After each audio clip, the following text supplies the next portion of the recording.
এটা কি করেছিস? আজকে বিনস ভাজা করেছি।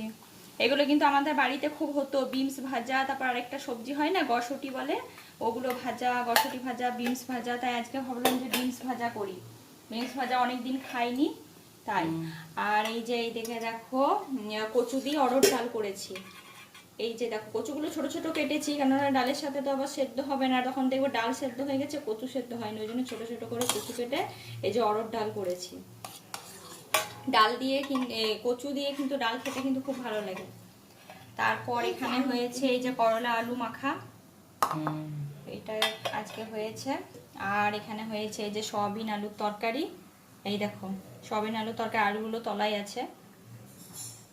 এটা কিন্তু একদম গরম, এই দেখো দেখছো পুরো ভাপ উঠছে। দাঁড়াও, এই যে দেখো দেখাচ্ছি।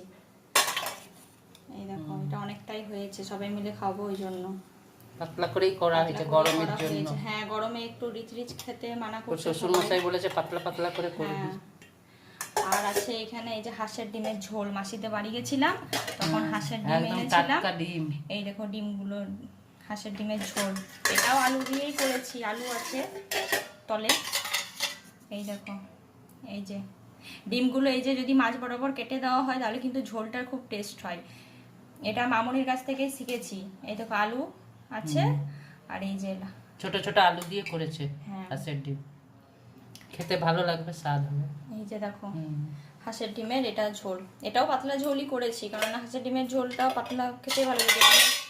ডিমের কারি দেখবে, ডিমের কারি মুরগির ডিমের থেকে হাঁসের ডিমের ঝোলটা খেতে কিন্তু খুব ভালো লাগে, খুব টেস্ট হয়। আর এই যে ভাত তো আছে, এই ভাত ছাড়া তো কোনো কিছুই হবে না।